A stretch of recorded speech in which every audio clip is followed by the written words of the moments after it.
How did your early exposure to software and financial engineering shape your understanding of business and leverage? Okay, let's start with software. So I remember getting my first computer at 8 or 9 years old. There was a Texas Instrument computer. My dad had a friend who was a computer engineer at the time. He was a black computer engineer, which is very rare at the time. And I remember him coming to the house in our room and setting it up. I can literally see it and feel it right now as I'm talking about it. He set it all up. And I remember learning basic. It was just a black screen. But I remember learning like just some of the basic skills of a computer programming. But at the time, I don't even think the internet was even discovered at that time. It was just like you just on the computer. And looking back at that, and you start to, as you get older, you start to look back and you're like, wait. Like you think about Zuckerberg, you think about Jobs, you think about Alexis Ohanian. A lot of these tech entrepreneurs, they got their first computers between 8 and 11, and they locked in, and they were the nerdy kids that people made fun of, and they just went with it. With me, what I did was I was so more enamored by professional sports and entertainment. So I wanted to play football. I wanted to play basketball because, especially being a black kid, you think that's what you're supposed to do, either being in sports or you think you're supposed to be in music or rap or at that time. So it was a missed opportunity at the time because I didn't nerd out and really become obsessed with it and really learn how to create software, create programs, even at a young age. So that's that missed opportunity one. Missed opportunity two, financial engineering. So my brother and I, we were maybe 10 and 11. We had a baseball card shop in our basement. So we saw an opportunity where our friends didn't want to drive their bikes up the road to get the baseball cards. So what we would do is we would buy the boxes. And then we would take the packs out of the boxes and pull the best card out, put it on the side, and then with the packs we would iron it. Yeah, with the iron.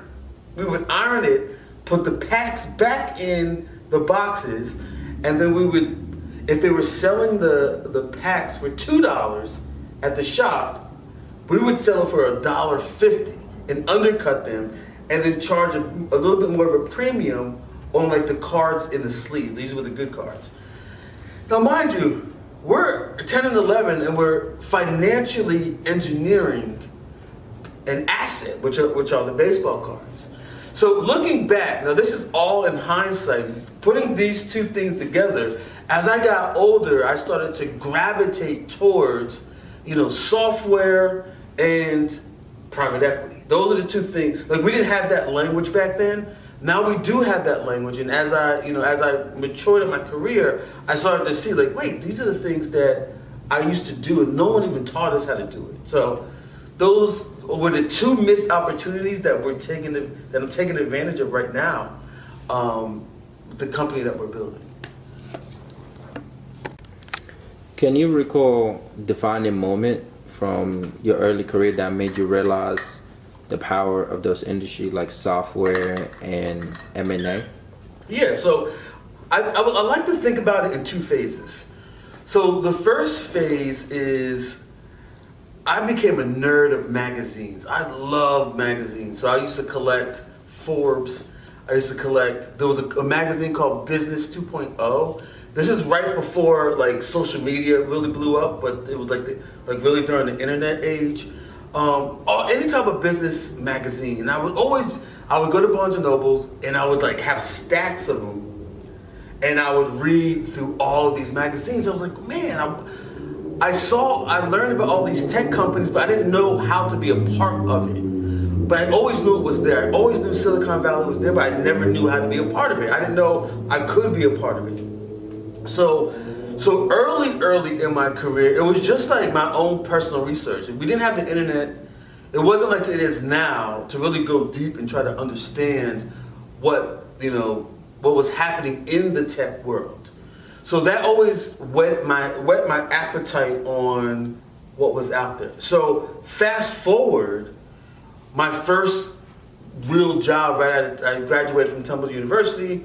I worked some other like side jobs, and then my first real job I worked for the Wall Street Journal.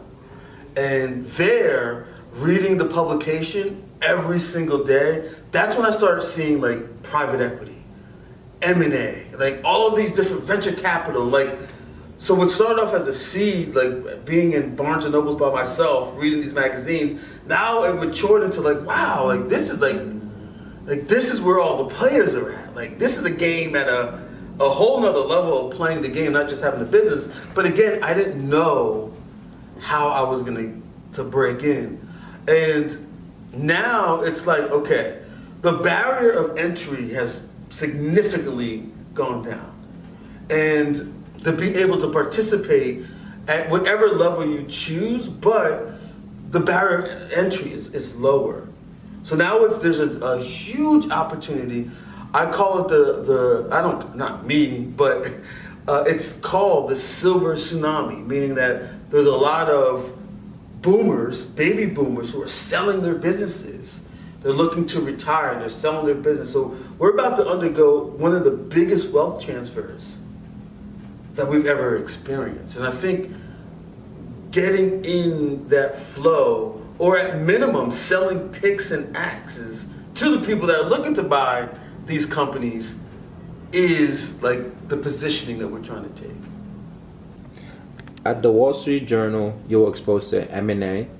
How did that experience shift your perspective on wealth is created?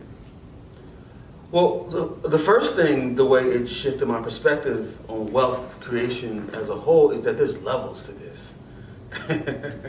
There's levels to wealth creation. And M&A specifically, when you really boil it down, it's really like high financing. Like financing what they call growth equity. And really being able to buy a company that already has a structure. The company may be distressed, and taking that company and creating more value out of that. So it's this idea, just like I was saying with the baseball cards, it's really similar, where you're just taking an asset and you're financially engineering it. So at the Wall Street Journal, I was able to see these companies like Carlyle, KKR, Vista Equity Partners, some of these private equity firms that were doing these big transactions and being able to create value, whether they held the companies for the long term, or whether they were actually selling the company. Seeing these large billion-dollar transactions, it really gets you thinking. Now, I want to emphasize how distant, I'm working at the Wall Street Journal, my first job, how distant these things were to me at that time. And always in my mind, just kind of like reading as many stories and kind of like piecing it all together. Because if you know anything about the Wall Street Journal, it is the biggest business publication in the world. And reading the interviews of some of the people in it. And one person comes to mind that I definitely have to give a shout out to is Reginald Lewis. And Reginald Lewis was one of the first black American private equity companies. He started the first private equity firm that was a black American, and his story of being able to take Beatrice and turning it into $1 billion company, that always inspired me. And I learned about him really early in the game. He actually ended up passing away in his 50s.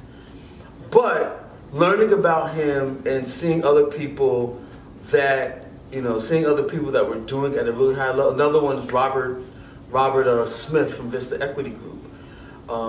He's out of Colorado. Like just watching when they were small, like as they were growing, like that inspired me.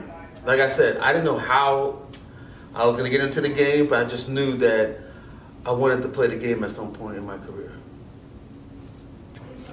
What is the biggest lesson you took away from your time at the Wall Street Journal, and what most people don't understand about media. Now, just for context, I worked at the Wall Street Journal for 8 years. And being able to be on the inside of a business media conglomerate, it allowed me to really like see how shaping your narrative, how companies use media to shape their narrative to move capital. Let me say that again. Companies are able to use media to shape their narrative in the in the markets to move capital. So, and that's at a really at a global level. So one of the things that I learned early on, and I'll talk about this more as we go through these series, is why media is such a foundational piece of moving capital, shaping narratives, telling stories. And what the story is of your company. And also it attracts talent. It attracts advisors. It attracts things to you. And most private equity and M&A firms aren't using media the way they should.